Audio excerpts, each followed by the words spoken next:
اللهم انفعنا بما علمتنا وعلمنا ما ينفعنا وزدنا علما. رب اشرح لي صدري ويسر لي امري واحلل عقدة من لساني يفقهوا قولي. سبحانك لا علم لنا الا ما علمتنا انك انت العليم الحكيم. رب يسر ولا تعسر وتمم بالخير. اعوذ بالله من الشيطان الرجيم. بسم الله الرحمن الرحيم.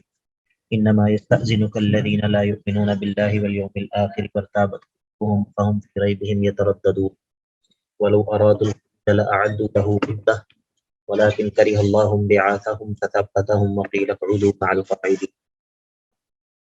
بات یہ چل رہی تھی کہ منافقین یہاں سے آیت نمبر 43 میں یہ بات شروع ہوئی تھی کہ اللہ کے نبی علیہ الصلوۃ والسلام کو اللہ تعالیٰ نے کہا کہ آپ نے ان کو اجازت کیوں دی؟ جب تبوک کے سفر پر جانے سے پہلے بعض لوگوں نے اجازت طلب کی تو آپ نے ان کو اجازت کیوں دی پیچھے رہنے کی؟ اگر آپ اجازت نہ دیتے تو آپ کو معلوم ہو جاتا کہ کون لوگ اپنے دعوی ایمان میں سچے ہیں اور کون لوگ دعوی ایمان میں جھوٹے ہیں، یعنی کہ ایمان والوں میں اور منافقین میں فرق جو ہے وہ آپ کو پتہ چل جاتا۔ میں نے یہ بات آپ کو بتائی تھی کہ یہ جو الذین صدقوا ہیں، ان کی جو تفصیل ہے وہ یہ ہے لا یستأذنک الذین یؤمنون باللہ والیوم الآخر ان یجاہدوا باموالہم وانفسہم۔ اور اس آیت کے اندر ایمان والوں کا تذکرہ کیا تھا کہ وہ جہاد سے پیچھے رہنے کے لیے اجازتیں طلب نہیں کرتے، رخصت لینے کے لیے اور چھٹی لینے کے لیے نہیں آتے۔ اور آیت نمبر 45 میں تذکرہ ہوا تھا ان کا، الکاذبین کا۔ وہ کون ہے؟ وہ ہیں جو الذین لا یؤمنون باللہ والیوم الآخر، جو اللہ پر اور آخرت کے دن پر ایمان نہیں رکھتے اور ان کے دل شک میں ہیں، ان کو اللہ کے توحید پر اور رسالت پر اور اسی طرح قرآن کے برحق ہونے پر یقین نہیں ہے، شک میں ہے، تو یہ منافقین کافر ہیں۔ یہ فہم فی ریبہم یترددون، یہ ابھی تک اپنے شک میں متردد ہیں کہ ایمان کی طرف جائیں یا کفر کی طرف جائیں، کافروں کا ساتھ دیں یا ایمان والوں کا ساتھ دیں۔ اب آگے اس کی تفصیل ہے۔ اللہ تعالیٰ فرماتے ہیں وَلَوْ أَرَادُوا الْخُرُوجَ، منافقین کو اس میں وعید ہے کہ انہوں نے نہ تو جہاد کی نیت کی نہ ہی تیاری کی۔ اس آیت کے اندر منافقین کو وعید ہے کہ نہ ہی ان کی جہاد کی نیت تھی نہ ہی انہوں نے جہاد کی تیاری کی، اس بات پر وعید ہے۔ اللہ تعالیٰ فرماتے ہیں وَلَوْ أَرَادُوا الْخُرُوجَ، اگر ان کا نکلنے کا ارادہ ہوتا، اگر انہوں نے ارادہ کیا ہوتا، الخروجہ کا کیا مطلب ہے؟ الخروج الی الجہاد، اگر انہوں نے جہاد کے لیے نکلنے کا ارادہ کیا ہوتا تو کیا ہوتا؟ لَأَعَدُّوا، تو یہ ضرور تیاری کرتے، ضرور تیار کرتے، لہو، اس خروج کے لیے، اس نکلنے کے لیے، اس جہاد کے لیے نکلنے کے لیے ضرور تیار کرتے، عدتاً، تیاری کو، یعنی کہ جو سامان جنگ ہے، اگر ان کا جہاد کے لیے نکلنے کا ارادہ ہوتا تو یہ اس کے لیے تیاری ضرور کرتے، ولیکن، لیکن یہ کیوں نہیں نکلے؟ یہ کیوں نہیں نکلے؟ آگے اس کا جواب ہے۔ اس کا جواب یہ ہے کہ ولیکن کرہ اللہ انبعاثہم، اللہ نے ان کے نکلنے کو ناپسند جانا، اللہ تعالیٰ نے یہ پسند ہی نہیں کیا کہ یہ نکلیں۔ انبعاثہم، ان کا اٹھنا جو ہے وہ اللہ نے پسند ہی نہیں کیا، کس کے لیے؟ جہاد کے لیے۔ اور پھر اللہ نے کیا کیا؟ فثبتہم، اللہ نے ان کو بٹھا دیا، اللہ نے ان کو اور سست کر دیا، روک دیا۔ اور وقیلا، اور کہا، کیا کہا گیا؟ اقعدوا، بیٹھے رہو، مع القاعدین، پیچھے بیٹھے رہنے والوں کے ساتھ، یعنی کہ جو جہاد سے پیچھے رہتے ہیں۔ اور وہ کون ہیں؟ وہ خواتین ہیں اور بیمار ہیں جن کو اللہ تعالیٰ نے عذر دیا ہے، اسی طرح جو ہے وہ چھوٹے بچے ہیں۔ تو کہا کہ تم ان کے ساتھ بیٹھے رہو، تمہارا جانا ہی اللہ نے پسند نہیں کیا تو اللہ نے تمہیں بٹھا دیا۔ یہ جو ہے نا ولیکن کرہ اللہ انبعاثہم، اللہ نے ان کے اٹھنے کو ناپسند کیا، اس کی تفصیل اگلی آیت میں آئے گی کہ اللہ تعالیٰ نے کیوں پسند نہیں کیا کہ یہ مومنوں کے ساتھ جہاد کے لیے جائیں، اس کی تفصیل اگلی آیت میں ہے۔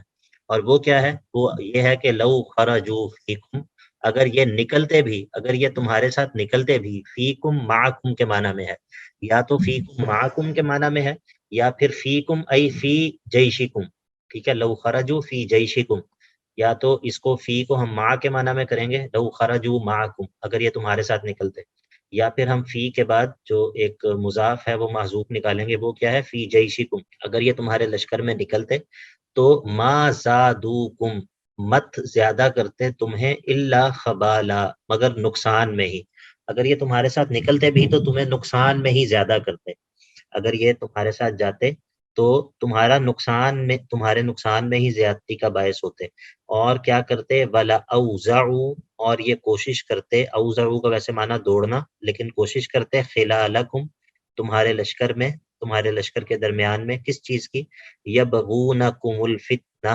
اور تلاش کرتے تمہارے لیے فتنے کو، اور فتنے سے مراد کیا ہے، اختلاف ہے یا پھر ترک جہاد ہے۔ اللہ تعالیٰ کہتے ہیں کہ یہ ہم نے جو ان کا جہاد کے لیے جانا پسند ہی نہیں کیا، اس کی وجہ کیا تھی، وہ جو پچھلی آیت میں کہا نا کہ وَلَٰكِنْ كَرِهَ اللَّهُ انبعاثَهُم، تو اس آیت میں اس کی وجہ ہے، اس کی وجہ یہ تھی کہ اگر یہ مومنوں کے ساتھ جاتے تو مومنوں کو بھی ان کے حوصلوں کو بھی پست کرتے، اور ان کو بھی ان کے نقصان میں ہی اضافے کا باعث بنتے۔ تو اللہ تعالیٰ نے یہ پسند ہی نہیں کیا کہ ایسے منافقین جو ہیں وہ مومنوں کے ساتھ ان کے لشکر میں شامل ہو کے جہاد کے لیے جائیں۔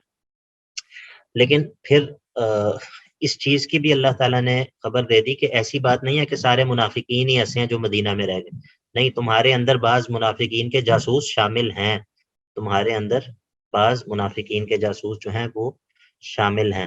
اللہ تعالیٰ فرماتے ہیں وفیکم، اور تم میں، سماعون، سماعون، سماعون کا معنی تو یہ ہے کہ بہت غور سے سننے والے، بہت مبالغے کے ساتھ سننے والے، لہم، ان منافقین کے لیے، یعنی کہ تمہارے اندر ایسے لوگ موجود ہیں جو منافقین کے لیے تمہاری خبروں کو سنتے ہیں اور پھر ان تک پہنچاتے ہیں۔ یعنی کہ اگرچہ سارے منافقین جو ہیں وہ جنگ کے اندر مسلمانوں کے ساتھ شریک نہیں ہوئے، لیکن بہرحال بعض ایسے لوگ ان کے حمایتی ایسے ضرور تھے جو کہ مسلمانوں کے ساتھ نکلے تھے، جنگ کے لیے نہیں نکلے تھے، وہ اسی لیے نکلے تھے تاکہ مسلمانوں کی خبریں وہ اپنے پیچھے جو منافقین ہیں ان تک پہنچا سکیں۔ تو واللہ علیم بالظالمین، اس کا مطلب کیا ہے، اس کا مطلب یہ ہے کہ اگرچہ مسلمانوں تم تو ان کو نہیں جانتے جو تمہارے اندر منافقین کے جاسوس موجود ہیں، اگرچہ تم ان کو نہیں جانتے، لیکن واللہ علیم بالظالمین، اللہ تعالیٰ خوب علم رکھتا ہے ان ظالموں کے بارے میں کہ وہ کون ہیں جو مسلمانوں کی خبریں منافقین تک پہنچاتے ہیں۔ تو اس آیت کے اندر جو ہے وہ پچھلی آیت کی تفصیل ہو گئی کہ اللہ تعالیٰ نے ان کے نکلنے کو ناپسند کیوں کیا، اللہ تعالیٰ نے ان کے نکلنے کو ناپسند کیوں کیا۔ یہ اگر ہم اس آیت نمبر 46 کو آیت نمبر 47 کے ساتھ ملا کے نہیں سمجھیں گے تو یہ اعتراض پیدا ہوگا کہ جب اللہ ہی نے ان کو بٹھا دیا تو پھر ان کے اوپر ملامت کیوں ہے، اگر اللہ نے ہی ان کو جہاد کے لیے نکلنے نہیں دیا تو پھر ان پر ملامت کیوں ہے۔ تو یہ بات درست نہیں ہے، کیونکہ اللہ تعالیٰ نے جو ان کا نکلنا ناپسند کیا ہے وہ اس کی دو وجوہات ہیں۔ پہلی وجہ تو یہاں پر بیان ہوئی کہ انہوں نے نہ جہاد کی نیت کی تھی نہ انہوں نے تیاری کی تھی، تو فرمایا وَلَوْ أَرَادُوا الْخُرُوجَ لَأَعَدُّوا لَهُ عُدَّةً، اگر ان کا نکلنے کا ارادہ ہوتا تو یہ کوئی تیاری تو کرتے، لیکن انہوں نے اس کی تیاری بھی نہیں کی۔ اور دوسری وجہ کیا بتائی، دوسری وجہ یہ بتائی کہ اگر یہ مسلمانوں کے ساتھ نکلتے بھی تو مسلمانوں کا نقصان ہی زیادہ کرتے۔ ظاہر ہے کہ اگر مومنوں کے لشکر کے اندر منافقین بھی موجود جو افواہیں پھیلانے کے ذریعے اور مختلف ٹیکٹکس استعمال کر کے مسلمانوں کے حوصلوں کو پست کریں تو نقصان میں ہی اضافہ ہوگا، اور مسلمانوں کی صفوں میں جو فتنہ پیدا کریں تو مسلمانوں کے لیے نقصان کا باعث ہوگا، تو اسی لیے اللہ تعالیٰ نے ان کا مسلمانوں کے ساتھ جانا پسند ہی نہیں کیا۔ اچھا جی، اس کے بعد یہ جو کہا نا کہ وَلَا أَوْزَعُوا خِلَالَكُمْ يَبْغُونَكُمُ الْفِتْنَةَ، کہ اگر یہ تمہارے ساتھ جاتے تو تمہارے لشکر میں فتنہ پیدا کرنے کی کوشش کرتے۔ اب اس کی تفصیل اگلی آیت کے اندر ہے کہ یہ کوئی ایسی بات نہیں ہے کہ جو نئی بات ہے، اس سے پہلے بھی تو ان کا فتنہ تم دیکھ چکے ہو، اس سے پہلے بھی تو ان کے فتنے کے جو مظاہر ہیں اور فتنے کا ان کا جو شوق ہے وہ تم مدینہ کے اندر دیکھ چکے ہو۔ ٹھیک ہے، تو یہ تمام آیات جو ہیں یہ آپس میں کنیکٹڈ ہوتی ہیں، تمام آیات کا آپس میں ربط اور تعلق ہوتا ہے۔ ٹھیک ہے، جس طرح پیچھے سے چلتا آ رہا ہے، میں بار بار اس بات کی وضاحت اس لیے کرتا ہوں کہ علیحدہ علیحدہ آیات کا ترجمہ سمجھ لینا یہ یعنی کہ اس کا فائدہ تو ہوتا ہے، لیکن اس سے پورا مضمون جو ہوتا ہے وہ سمجھ نہیں آتا کہ آیات کے اندر ایک آیت پہلے ہے اور ایک بعد میں ہے، اس کے اندر وجہ کیا ہے، اس کی ربط کیا ہے دونوں آیات کے اندر۔ ٹھیک ہے، تو یہ اس چیز کو ذرا ذہن میں رکھا کریں اور اس چیز کو نوٹ کر لیا کریں۔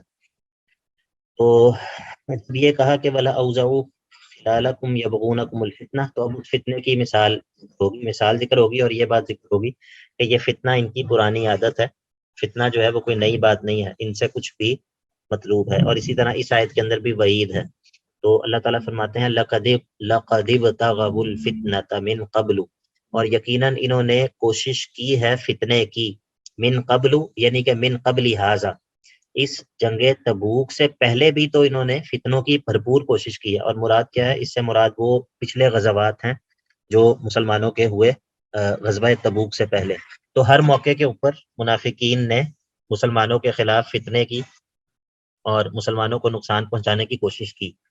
تو اور کیا کیا انہوں نے؟ وَقَلَّبُوا لَكَ الْأُمُورَ، اور انہوں نے چلے آپ کے خلاف بہت سی چالیں، آپ کے خلاف بہت سی چالیں انہوں نے چلی۔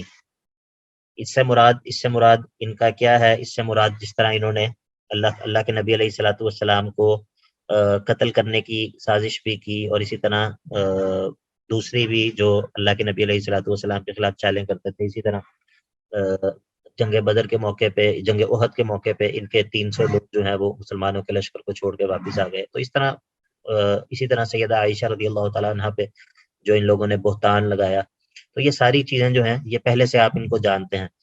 تو یہ ایسا کرتے رہے حتی جاء الحق، یہاں تک کہ حق جو ہے وہ آ گیا، وظہر امر اللہ، اور اللہ کا دین غالب ہو گیا، وظہر امر اللہ، اور اللہ کا دین غالب ہو گیا، وہم کارہون، اس حال میں کہ یہ ناپسند کر رہے تھے۔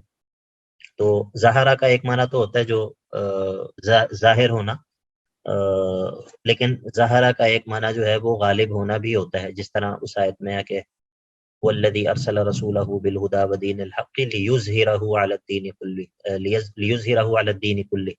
تو ظاہرہ کا ایک معنی غالب ہونا بھی ہوتا ہے، اور امر اللہ سے مراد دین اللہ ہے۔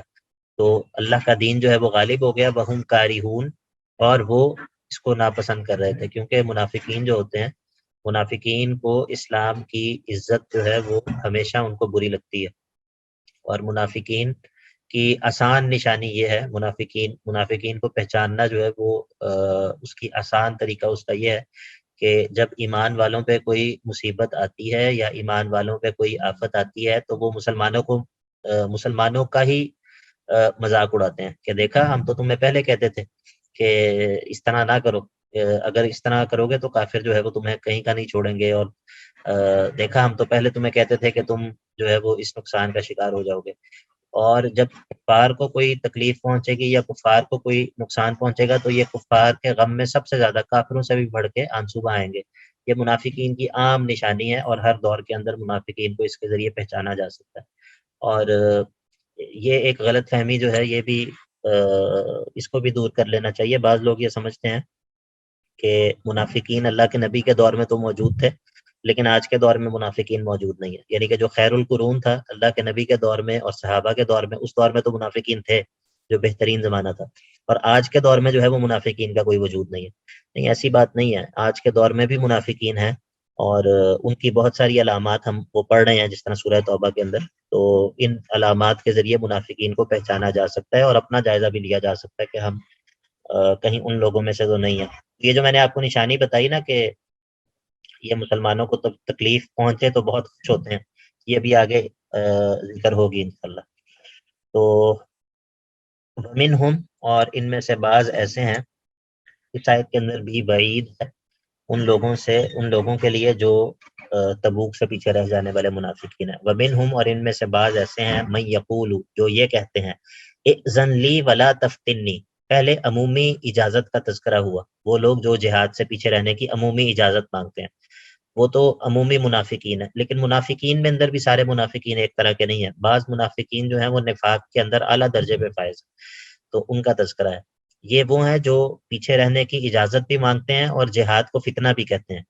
تو اللہ تعالیٰ فرماتے ہیں وَمِنْهُمْ، اور ان میں سے بعض ایسے ہیں، مَن یقول، جو یہ کہتے ہیں، اذن لی، مجھے اجازت دے دیجیے، کس چیز کی؟ جہاد سے پیچھے رہنے کی، ولا تفتنی، اور مجھے فتنے میں مت ڈالیے، مجھے فتنے میں مت ڈالیے، یعنی کہ ان کے خیال میں جہاد کے لیے نکلنا یہ فتنہ ہے، اس کو وہ فتنے سے تعبیر کر رہے ہیں۔ تو بعض ایسے بھی ہیں جو کہتے ہیں کہ آپ مجھے پیچھے رہنے دیجئے، مجھے فتنے میں مت مبتلا کیجئے۔ تو اللہ تعالیٰ فرماتے ہیں الا، خبردار، فی الفتنتی سقطوا، فتنے میں تو یہ پہلے ہی مبتلا ہو چکے ہیں، اور فتنے سے مراد نفاق ہے، یعنی کہ نفاق کے فتنے میں تو یہ پہلے ہی مبتلا ہو چکے ہیں۔ اور جو بندہ اس طرح جہاد کو یا اللہ کے نبی علیہ الصلوۃ والسلام کے حکم کو فتنہ قرار دیتا ہے تو اس کے بارے میں اللہ تعالیٰ فرماتے ہیں کہ وَإِنَّ جَهَنَّمَ لَمُحِيطَةٌ بِالْكَافِرِينَ. تو چونکہ اللہ کے نبی علیہ الصلوۃ والسلام کے حکم کو فتنہ قرار دینا یا اللہ تعالیٰ کے کسی حکم کو فتنہ قرار دینا چونکہ یہ کفر ہے تو اسی لیے فرمایا کہ وَإِنَّ جَهَنَّمَ، اور بے شک جو جہنم ہے، لَمُحِيطَةٌ، یقیناً وہ احاطہ کیے ہوئے ہے، گھیرے ہوئے ہے، کن کو؟ الکافرین بالکافرین، کافروں کو. یعنی کہ گھیرے ہوئے ہے تو مطلب یہ ہے کہ اس سے یہ بچ نہیں سکتے. جب جس طرح کوئی چیز اگر گھیرے ہوئے ہو تو اس سے بچنا مشکل ہوتا ہے، بچنا ممکن نہیں ہوتا. تو اسی طرح فرمایا کہ وَإِنَّ جَهَنَّمَ لَمُحِيطَةٌ بِالْكَافِرِينَ. جو لوگ ایسی بات کہتے ہیں کہ ہمیں آپ جہاد میں نہ لے کر جائیں نہیں تو ہم فتنے میں مبتلا ہو جائیں گے، یہ منافقین جو ہے یہ آگ سے بچ نہیں سکتے. تو یہ اس آیت کا تعلق بھی کیا ہے پچھلی آیات کے ساتھ؟ پیچھے جو تذکرہ ہوا تھا وہ عمومی استئذان کا تذکرہ ہوا تھا. یہ دیکھیے پیچھے آیت نمبر اس میں 45 میں، انما یستأذنک الذین لا یؤمنون باللہ والیوم الآخر، ادھر عمومی اجازت کا تذکرہ ہوا تھا. یعنی کہ بس بعض لوگ ایسے ہیں جو آگے کہتے ہیں کہ ہم جہاد میں نہیں جا سکتے، آپ ہماری یہ مجبوریاں، ہمیں آپ اجازت دے دیں. لیکن بعض ایسے بدبخت تھے جو کہتے تھے کہ آپ ہمیں جہاد میں لے کر جائیں گے تو ہم فتنے میں مبتلا ہو جائیں گے. یعنی اللہ اور اس کے رسول کی اطاعت جو ہے وہ اس کو فتنہ قرار دے رہے تھے. تو ان کے بارے میں خصوصی طور پہ یہ وعید نازل ہوئی. تو اب اس کے بعد اگلی آیت کے اندر جو ہے وہ اس منافقین کی ایک اور بری صفت کا تذکرہ ہے، اور وہ کیا ہے؟ وہ یہ ہے کہ جب مسلمانوں کو کوئی پہنچے، مسلمانوں کو کوئی کامیابی پہنچے تو ان کے چہرے سیاہ ہو جاتے ہیں، اور جب مسلمانوں کو کوئی مصیبت پہنچے تو اس وقت ان کو بڑی خوشی ہوتی ہے اور ان کی خوشی دیکھنے سے تعلق رکھتی ہے. اور یہ چیز بار بار میں اسی لیے دہرا رہا ہوں کہ یہ چیز آج کے دور میں بہت ہی زیادہ ریلیٹیبل ہے. آج کے دور میں آپ بہت سارے ایسے لوگوں کو دیکھیں گے کہ جب امت کے کسی معاملے میں مسلمانوں کو مجموعی طور پہ کوئی نقصان پہنچتا ہے یا مسلمانوں کو کسی جگہ پہ شکست ہوتی ہے یا مسلمانوں کے اوپر کوئی مصیبت یا آزمائش آتی ہے تو یہ الٹا مسلمانوں کو ہی بلیم کر رہے ہوتے ہیں کہ دیکھا ہم تو تمہیں پہلے سمجھاتے تھے کہ ایسے نہ کرو. اور ان کی جو خوشی ہوتی ہے وہ دیکھنے والی ہوتی ہے. اور جب کافروں کے اوپر کوئی آزمائش یا کوئی مصیبت آتی ہے تو یہ اپنی ڈی پیز بھی تبدیل کرتے ہیں اور ان کے جو ہے وہ آنسو بھی نہیں رکتے. تو یہ منافقین کی بہت بڑی علامت ہے، بہت بڑی علامت ہے. اور میں بار بار یہ بات اسی لیے کہہ رہا ہوں کہ یہ بات قرآن مجید نے بھی بہت تکرار کے ساتھ کی ہے. قرآن مجید نے بھی منافقین کی جو علامات بیان کی ہیں وہ بہت تکرار کے ساتھ کی ہیں. آپ دیکھیں سورۃ البقرہ کے شروع میں ایمان والوں کا تذکرہ 5 آیات کے اندر ہوا ہے، اس کے بعد کافروں کا تذکرہ 3 آیات کے اندر ہوا ہے، اس کے بعد 17 آیات کے اندر منافقین کی علامات بیان ہوئی سورہ بقرہ کے آغاز میں، قرآن مجید کے آغاز میں. تو اس کا مقصد، وجہ یہ ہے، اس کا سبب یہ ہے کہ منافقین کافروں سے زیادہ خطرناک ہوتے ہیں. اسلام کے اوپر جو خطرہ ہے وہ منافقین کا کافروں سے زیادہ ہے کیونکہ یہ چھپے ہوئے ہوتے ہیں. یہ ان کا نام عبداللہ ہوتا ہے، ان کا نام عبد الرحمن ہوتا ہے، ٹھیک ہے، ان کے شناختی کارڈ پہ لکھا ہوتا ہے کہ ہم مسلمان ہیں، لیکن یہ حقیقت میں ان کی وفاداریاں جو ہیں وہ اللہ اور اس کے رسول کے ساتھ نہیں. تو اللہ تعالیٰ فرماتے ہیں ان کی ایک اور نشانی بیان کرتے ہیں. اللہ تعالیٰ فرماتے ہیں کہ ان تصبک حسنۃ، اگر آپ کو کوئی بھلائی پہنچتی ہے، اور ادھر حسنۃ سے مراد کیا ہے؟ حسنۃ سے مراد یہاں پر فتح ہے اور مال غنیمت ہے. ان تصبک حسنۃ، اگر آپ کو کوئی بھلائی پہنچتی ہے، اور بھلائی سے مراد کیا ہے؟ مال غنیمت ہے اور فتح ہے، تو تسؤہم، ان کو بہت ہی بری لگتی ہے، ان کے چہرے سیاہ ہو جاتے ہیں.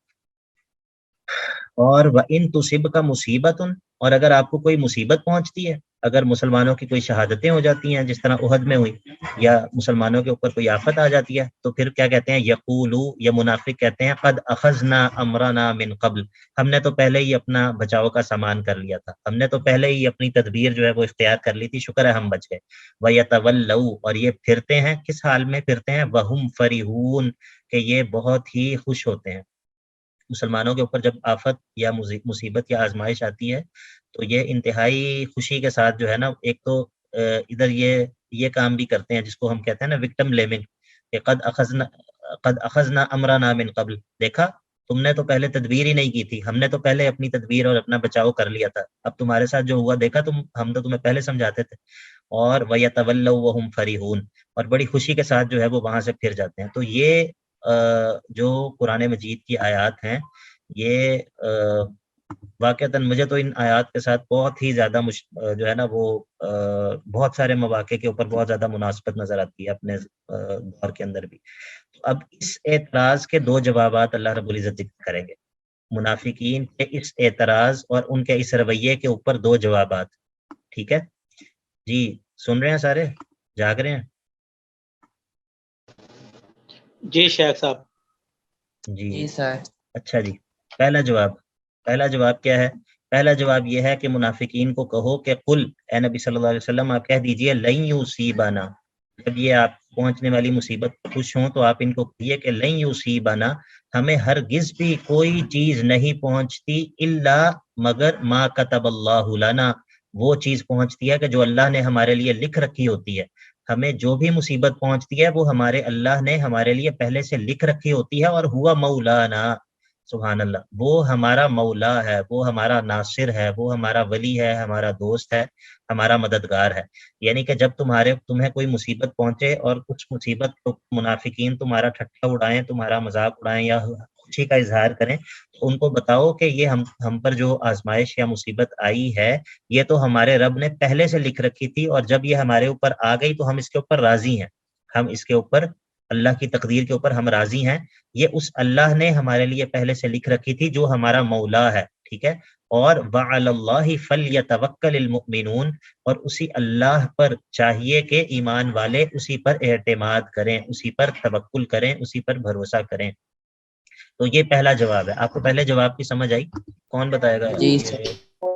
جی سارم بھائی آپ بتائیں کیا ہے پہلا جواب جب منافقین مسلمانوں کی تکلیفوں پر خوش ہوتے ہیں؟ تو پہلا جواب کیا بتایا؟ پہلا جواب یہ بتایا کہ وہ اپنا توکل اللہ پر ہی رکھتے ہیں، انہوں نے اس بات کا یقین ہے کہ انہیں جو مصیبت پہنچتی ہے یا کوئی پریشانی لاحق ہوتی ہے تو وہ اسی وجہ سے کہ اللہ نے ان کے لیے پہلے ہی لکھ دی ہوتی ہے اور اس کے اوپر اللہ ان کا مددگار ہوتا ہے. اگلا جواب، دوسرا جواب کیا ہے؟ دوسرا جواب اس سے بھی زیادہ دلچسپ، وہ ہے کہ قل هل تربصون بنا الا احدى الحسنيين ونحن نتربص بكم ان يصيبكم الله بعذاب من عنده او بايدينا فتربصوا انا معكم متربصون.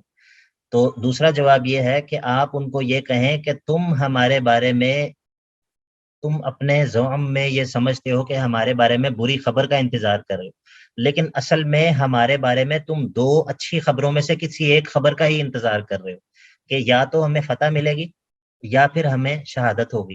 ٹھیک ہے، یا تو ہماری شہادتیں ہوں گی، مسلمان شہید ہوں گے، یا پھر ہمیں فتح ملے گی.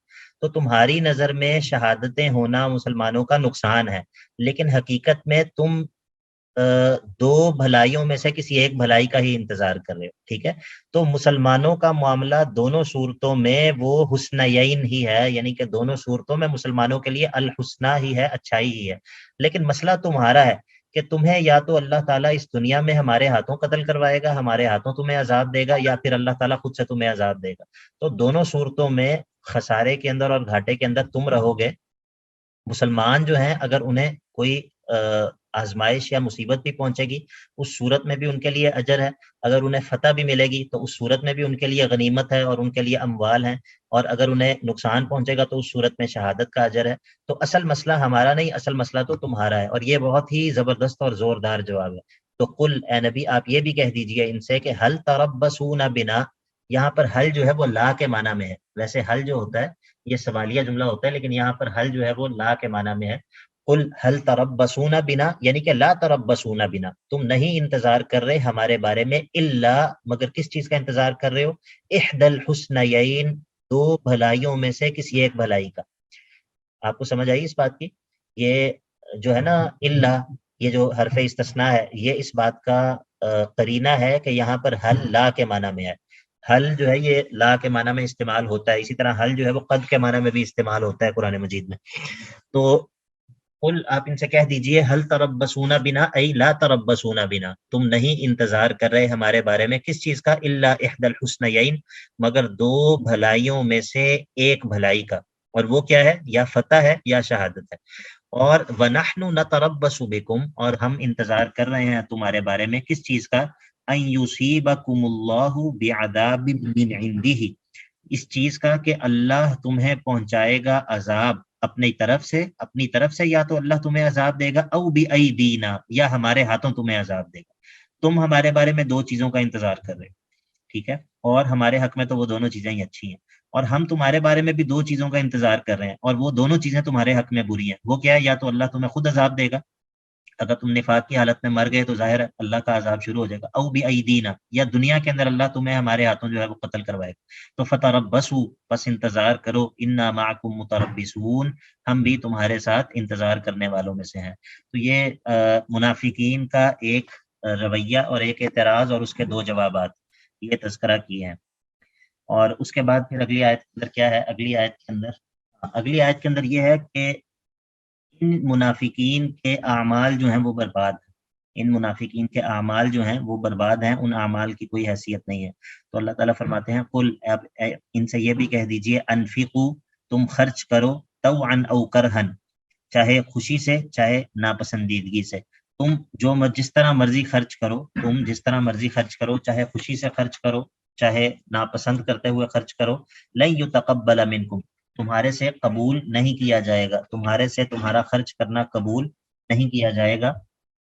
اور قبول نہ کیے جانے کی وجہ کیا ہے؟ کہ انکم کنتم قوما فاسقین، کہ بے شک تم ایک ایسی قوم ہو جو قوم فاسق ہے۔ اور ادھر فسق سے مراد فسق اعتقادی ہے، ادھر فسق سے مراد عملی فسق نہیں ہے۔ یعنی کہ اس بات کو سمجھ لیں کہ بعض دفعہ ایک مومن مسلمان جو منافق نہ ہو وہ بھی فاسق ہو سکتا ہے، لیکن وہ فسق عملی ہوتا ہے، وہ فسق عملی ہوتا ہے۔ ایک مسلمان ہے جو یعنی کہ جو دل سے اللہ پر، اللہ کے رسول پر، آخرت پر ایمان لاتا ہے اور ایمانیات کو تسلیم کرتا ہے، لیکن عملی طور پہ اس میں کوتاہیاں ہیں، عملی طور پہ اس میں کیا ہے؟ کوتاہیاں ہیں۔ تو یہ فاسق اعتقادی نہیں ہے، یہ اعتقادی فاسق نہیں بلکہ یہ عملی طور پہ فسق ہے، اور یہ بندہ مسلمان ہے۔ لیکن ادھر جو کہا انکم کنتم قوما فاسقین، تو یہ وہ فسق ہے جو فسق اعتقادی ہے، یعنی کہ نفاق، جس کی موجودگی میں کوئی بھی عمل قبول نہیں ہوتا۔ ٹھیک ہے، تو یہ فرق ضرور کرنا ہے، یہ تمام فاسقین کے لیے نہیں ہے اس طرح کہ ان کے اعمال قبول نہیں ہوتے۔ اور جب یہ کہا کہ ان کے اعمال قبول نہیں ہوتے اور اس بات کا تذکرہ کیا کہ یہ ان کے اعمال قبول اسی لیے نہیں ہوتے کہ یہ فاسق ہیں، تو اب اگلی آیت کے اندر یہ بیان ہوگا کہ اس فسق کی تفصیل کیا ہے۔ اگلی آیت کے اندر کچھ فسق کی تفصیل ہے، اور وہ کیا ہے وہ ابھی میں آپ کو بتاتا ہوں۔ وہ یہ ہے کہ اللہ تعالیٰ فرماتے ہیں وما منعہم، اور نہیں مانع بنا یعنی نہیں رکاوٹ بنا، ان تقبل منہم نفقاتہم، اس بات سے کہ ان کے نفقات، ان کا خرچ کیا ہوا قبول کیا جائے، کیا رکاوٹ نہیں بنا؟ الا، مگر یہ چیز رکاوٹ بنی کہ انہم کفروا باللہ وبرسولہ، انہم کفروا باللہ وبرسولہ۔ اب ذرا توجہ کیجئے گا، یہ ان کے فسق کی تفصیل بیان ہو رہی ہے۔ پچھلی آیت کے آخر میں جو کہا کہ انکم قوما فاسقین، یہ اس کی تفصیل بیان ہو رہی ہے۔ تو پہلی چیز کیا ہے کہ انہم کفروا باللہ وبرسولہ، انہم کفروا باللہ وبرسولہ، یہ اس کا تعلق اعتقاد کے ساتھ، اس کا تعلق کس کے ساتھ ہے؟ اعتقاد کے ساتھ۔ ولا یأتون الصلاۃ الا وهم کسالى، دوسری چیز یہ ہے کہ ولا یأتون الصلاۃ، یہ نماز کو ادا نہیں کرتے، الا مگر اس حال میں کہ وهم کسالى، وہ انتہائی سستی کے ساتھ نماز کو ادا کرتے ہیں۔ یہ دوسرا وصف ہے اس فسق کا جو اوپر بیان ہوا ہے، اور اس کا تعلق کس سے ہے؟ اس کا تعلق بدنی عبادت سے ہے۔ ٹھیک ہے، یعنی کہ ان کا پہلے کیا بیان ہوا؟ انہم کفروا باللہ وبرسولہ، ان کا اعتقاد، اس کا تعلق اعتقاد سے ہے۔ ولا یأتون الصلاۃ الا وهم کسالى، اس کا تعلق بدنی عبادت سے ہے۔ اور ولا ينفقون الا وهم کارہون، اور یہ خرچ نہیں کرتے اللہ کے راستے میں مگر وهم کارہون، انتہائی ناپسند کرتے ہوئے، انتہائی مجبوری سے خرچ کرتے ہیں۔ اس کا تعلق کس سے ہے؟ اس کا تعلق مالی عبادت سے۔ تو پیچھے جو کہا کہ ان کے نفقات ان سے قبول نہیں کیے جائیں گے کیونکہ یہ فاسق قوم ہے، تو اس آیت کے اندر اس فسق کی تفصیل بیان کی، اور اس آیت کے اندر اس فسق کی تفصیل یہ بیان کی کہ ان کا اعتقاد بھی برباد ہے، کیونکہ ان کا اعتقاد کیا ہے کہ انہم کفروا باللہ وبرسولہ، ان کی عملی عبادات بھی برباد ہیں، ولا یأتون الصلاۃ الا وهم کسالى، اور ان کی مالی عبادات بھی برباد ہیں، ولا ينفقون الا وهم کارہون۔ تو یہ جو فسق اعتقادی ہے اس کی تفصیل یہ بیان کی کہ ایک تو اللہ اور اس کے رسول پر ایمان نہیں رکھتے، اعتقاد بھی برباد ہے، ولا یأتون الصلاۃ الا وهم کسالى، نماز بھی مجبوری سے پڑھتے ہیں مسلمانوں کو دکھانے کے لیے، تو عملی عبادت بھی برباد ہے، اور ولا ينفقون الا وهم کارہون، اللہ کے راستے میں جو خرچ کرتے ہیں وہ بھی بہت ہی مجبوری سے، بس یعنی کہ جس طرح بندہ مجبوراً کوئی چیز ادا کر رہا ہوتا ہے، تو ان کی جو مالی عبادات ہیں وہ بھی برباد ہیں۔ تو اب جب یہ بتایا کہ ان کا اعتقاد بھی برباد ہے، یہ بتایا کہ ان کی بدنی عبادات بھی برباد ہیں، یہ بتایا کہ ان کی مالی عبادات بھی برباد ہے، تو اب اللہ تعالیٰ بتائے گا ان کے مال اور ان کی اولاد وہ بھی برباد ہے، اس کا بھی کوئی فائدہ نہیں ہے، یعنی کہ منافق کا اعتقاد بھی تباہ ہے، منافق کی مالی عبادات بھی برباد ہیں، کوئی ان کی حیثیت نہیں، اللہ قبول نہیں کرتا، منافق کی بدنی عبادات بھی اللہ قبول نہیں کرتا، اور منافق کو اگر اللہ نے بہت زیادہ مال اور اولاد دی ہو تو اللہ تعالیٰ کہتے ہیں یہ بھی برباد ہے، اس کا بھی کوئی فائدہ نہیں ہے۔ تو اللہ تعالیٰ فرماتے ہیں فلا تعجب اموالہم ولا اولادہم، اے نبی صلی اللہ علیہ وسلم آپ کو ان کے مال اور ان کی اولاد آپ کو دھوکے میں نہ ڈالے، آپ کو تعجب میں نہ ڈالے، آپ کو بہت پسند نہ ہے کہ ان کو اللہ نے بڑے زیادہ مال اور بڑے زیادہ اولاد دے رکھی ہے۔ منافقین کی یا کافروں کی دنیاوی زندگی میں جو ان کی ولا یغرنک تقلب الذین کفروا فی البلاد متاع قلیل ثم مأواہم جہنم وبئس المہاد، تو منافقین کی اور کافروں کی دنیاوی زندگی کو دیکھ کر متاثر نہیں ہونا چاہیے، بہت بڑا سبق ہے یہ، منافقین کی اور کافروں کی دنیاوی زندگی کو دیکھ کر متاثر نہیں ہونا چاہیے۔ اللہ تعالیٰ نے اس بات کا بہت جگہوں پہ تذکرہ کیا، بہت جگہوں پہ، سورہ کہف میں 2-3 جگہ پہ 2-3 دفعہ اس بات کا تذکرہ کیا، اور بھی تو یہاں پر بھی اللہ تعالیٰ کیا فرما رہے ہیں فلا تعجبک اموالہم ولا اولادہم، آپ کو ان کا مال، ان کے مال کی کثرت، ان کی اولاد کی کثرت یہ آپ کو کہیں تعجب میں مبتلا نہ کرے، آپ یہ نہ سمجھیں کہ شاید ان کی باقی چیزیں تو نہ اعتقاد قبول ہے نہ عمل قبول ہے، لیکن اللہ نے ان کو دنیا میں مال تو بڑا دے رکھا ہے، نہیں نہیں، اصل میں انما یرید اللہ لیعذبہم بہا فی الدنیا، اصل بات یہ ہے کہ اللہ کا ارادہ یہ ہے کہ لیعذبہم، اللہ ان کو عذاب دے، بہا ان اموال اور ان اولاد کے ذریعے، فی الحیات الدنیا، دنیا کی زندگی میں، اللہ تعالیٰ ان منافقین کو مال اور اولاد دے کر دنیا کی زندگی میں بھی عذاب دینا چاہتا ہے، دنیا کی زندگی میں بھی عذاب دینا چاہتا ہے، اور کیا چاہتا ہے وَتَزْهَقَ أَنفُسُهُمْ، اور یہ چاہتا ہے کہ ان کی روح نکلے اس حال میں کہ وہم کافرون، یہ کافر ہی ہوں، اسی نفاق کے اوپر ان کی جان نکلے۔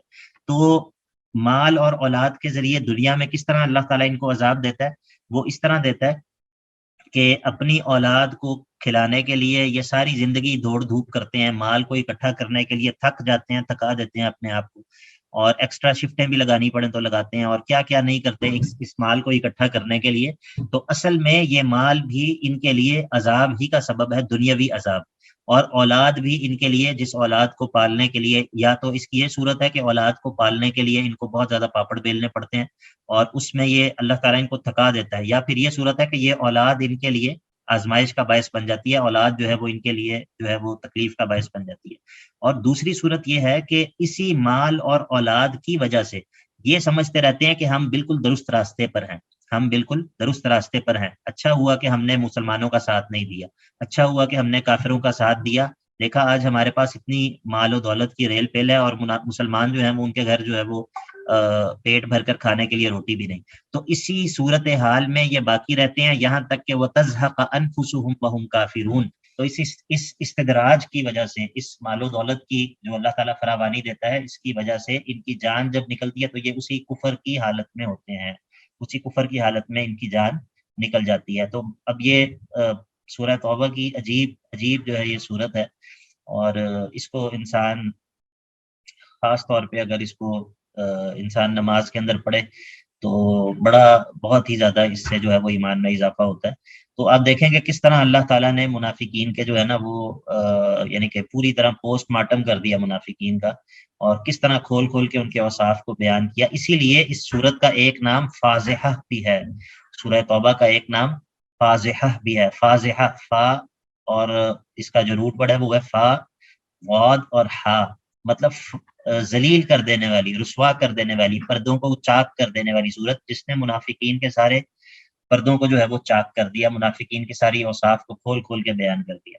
تو یہی وجہ ہے کہ آگے بھی آئے گا، بلکہ اگلی آیت میں یہ ہے کہ یہ جب اللہ تعالیٰ نے ان کے سارے اوصاف کو کھول کھول کے بیان کر دیا جب اللہ تعالیٰ نے ان کے سارے اوصاف کو کھول کھول کے بیان کر دیا تو انہوں نے پھر قسمیں کھانی شروع کر دی مسلمانوں کے سامنے، نہیں نہیں ہم تو آپ میں سے ہی ہیں، ہم تو لا الہ الا اللہ محمد رسول اللہ اسی مسلمان ہیں، کلمے پڑھ پڑھ کے اور قسمیں کھا کھا کے۔ تو وَيَحْلِفُونَ بِاللَّهِ إِنَّهُمْ لَمِنْكُمْ، یہ اللہ کی قسمیں کھاتے ہیں، کیا کس بات کی قسمیں کھاتے ہیں؟ إِنَّهُمْ لَمِنْكُمْ، بے شک یہ تم میں سے ہی ہیں، یہ اس بات کی قسمیں کھاتے ہیں کہ ہم تو تم میں سے ہی ہیں، ہم تو تم میں سے ہی ہیں، بلکہ تم سے بھی اچھے مسلمان ہیں۔ وما ہم منکم، اللہ تعالیٰ فرماتے ہیں نہیں یہ تم میں سے نہیں ہے، ولکنہم قوم یفرقون، بلکہ یہ تو ایک ایسی قوم ہے جو اب ڈر رہی ہے، یہ ڈر رہی ہے۔ اب کس چیز سے ڈر رہے ہیں؟ ڈر اس چیز سے رہے ہیں کہ کہیں اللہ تعالیٰ ہماری نشاندہی نہ کر دیں، ہمارے اوصاف۔ اسی لیے منافقین کے بارے میں یہ بھی آیا قرآن مجید میں کہ جب کوئی نئی صورت نازل ہوتی ہے تو یہ نظر بعضهم الی بعض، اور یہ جب کوئی نئی صورت نازل ہوتی ہے تو ان کی حالت دیکھنے والی ہوتی ہے، ہر وقت ان کو یہ خدشہ لگا رہتا ہے کہ ابھی کوئی ایسی صورت نہ نازل ہو جو کہ ہمارا سارا بھید جو ہے وہ کھول دے۔ تو اس آیت میں کیا ہے مناسبت پچھلی آیت کے ساتھ، کیا اس کا ربط ہے؟ جی کون بتائے گا؟ جی وَيَحْلِفُونَ بِاللَّهِ إِنَّهُمْ لَمِنْكُمْ، وعلیکم السلام، اس آیت کی پچھلی آیت کے ساتھ کیا ربط ہے، کیا مناسبت ہے؟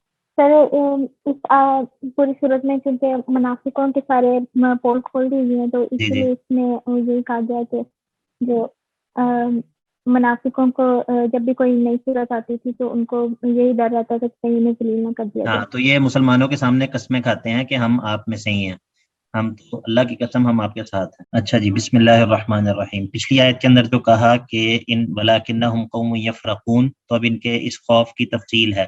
لو یجدون ملجأ او مغارات او مدخلا لولوا الیہ وهم یجمعون، لو یجدون اگر یہ پالیں، ملجأ کوئی پناگاہ او مغارات یا کوئی غاروں کو پالیں، مغارات یہ غار ہوتی ہے جو اس کے اندر ہوتی ہے پہاڑ کے اندر، او مدخلن یا کوئی سرنگ پالیں، تو لولوا الیہ یہ اس کی طرف جو ہے وہ بھاگ جائیں گے، وہم یجمحون اس حال میں کہ وہ گھوڑوں کی طرح بھاگ رہے ہوں گے۔ ویسے جو جمحہ ہوتا ہے اس کا معنی ہوتا ہے کہ جب کوئی گھوڑا بغیر لگام کے فرار ہوتا ہے نا، بغیر لگام کے کوئی گھوڑا بھاگتا ہے بے قابو ہو کے، تو اس کو کہتے ہیں جمحہ۔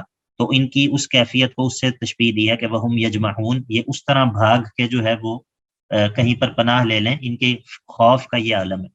تو جو منافق ہے، منافق ہمیشہ بزدل ہوتا ہے، منافق ہمیشہ ڈرپوک ہوتا ہے، اور اس کے مقابلے میں جو مومن ہے، موحد ہے، جو اپنے دعوی ایمان میں صادق ہے، جو اللہ کے ساتھ صادق ہے، جو دین کے ساتھ جو سچا ہے، اس کی خوبی یہ ہوتی ہے کہ وہ ڈرپوک نہیں ہوتا، کیونکہ وہ سچا ہوتا ہے، اس کو خوف جو ہے وہ اس کو نہیں ہوتا۔ تو ان کی یہ جو ہے وہ کیفیت بیان کی ہے۔ آگے جو ہے وہ وَمِنْهُمْ مَن يَلْمِزُكَ فِي الصَّدَقَاتِ، آگے بھی منافقین کے عیوب ہی ہیں جو ابھی چلیں گے انشاءاللہ آگے مزید، لیکن آگے جو مضمون ہے وہ انشاءاللہ ہم اپنی اگلی کلاس میں شروع کریں گے اگلے ہفتے۔